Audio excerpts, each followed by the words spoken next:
उत्तराखंड की शांत पहाड़ियों में एक ऐसा लॉज है जिसके दरवाजे मेहमानों के लिए खुलते तो हैं पर शायद हमेशा के लिए बंद हो जाते हैं। तो चलिए आज हम उसी लॉज के कमरा नंबर 207 में मिली एक लाल डायरी के अंदर छिपे राज को परत दर परत खोलते हैं। एक कहावत है, कहते हैं हर लॉज के अपने राज होते हैं, पर ये वाला अपने मेहमानों का हिसाब रखता है। पता है, ये सिर्फ एक कहावत नहीं, ये एक चेतावनी है। एक ऐसी जगह की चेतावनी जहाँ का रजिस्टर शायद हमेशा सच नहीं बोलता। देखिए, हर डरावनी कहानी एक चेतावनी से ही तो शुरू होती है ना? एक ऐसी चेतावनी जिसे हीरो हमेशा नजरअंदाज कर देता है और बस यहीं से हमारे नायक की कहानी शुरू होती है, एक ऐसी ही चेतावनी से जिसे उसने अनसुना कर दिया। जरा सोचिए, उत्तराखंड का एक छोटा सा बिल्कुल शांत कस्बा और उस कस्बे के किनारे एक पुराना सा लॉज, नाम है शांति व्यू गेस्ट हाउस। नाम में तो शांति है पर यहाँ का एक कमरा नंबर 207 इतना बदनाम है कि मैनेजर उसे कभी किसी को भी किराए पर नहीं देता।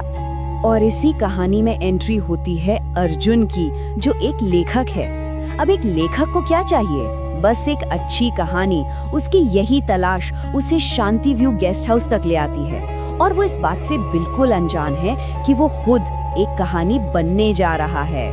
मैनेजर ना थोड़ी दबी हुई जबान में कहता है, बस एक ही कमरा खाली है पर शायद आपको पसंद ना आए। असल में ये एक चेतावनी थी, लेकिन अर्जुन के लिए ये एक चुनौती बन गई।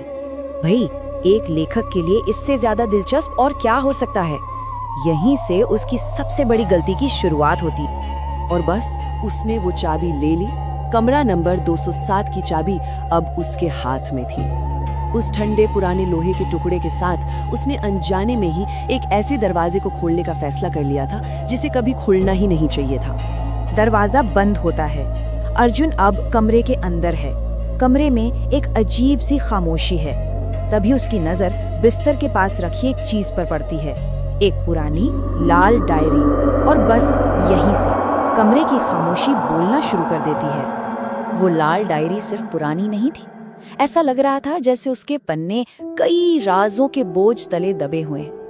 मानो न जाने कितने मेहमानों ने इस कमरे की दीवारों से कही अपनी अनसुनी कहानियां इसमें दर्ज कर दी हों। डायरी का पहला पन्ना खोलता है। लिखा है 13 अक्टूबर।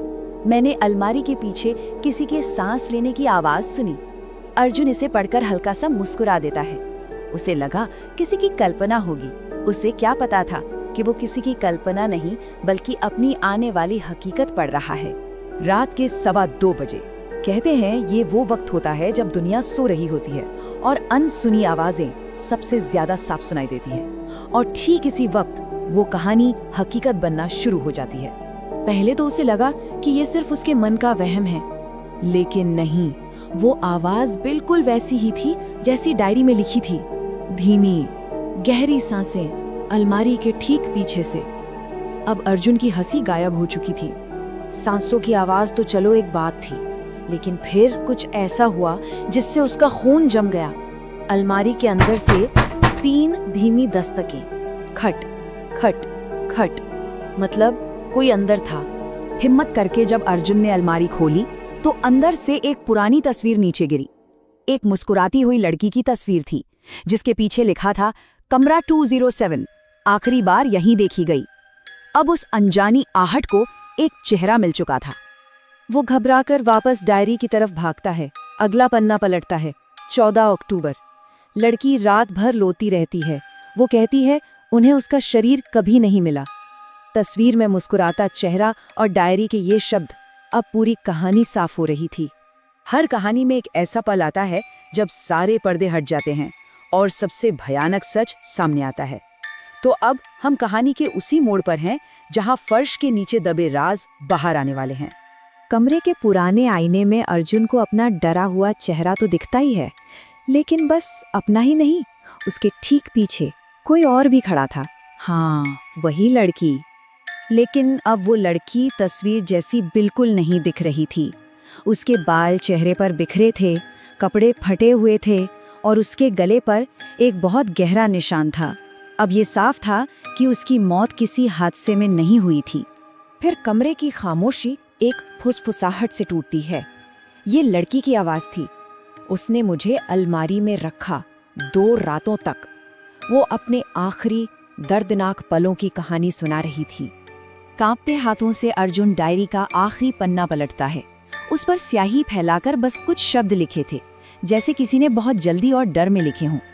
फर्श के नीचे देखो। वो बिस्तर के पास फर्श को ध्यान से देखता है। एक तख्ता वाकई में ढीला था।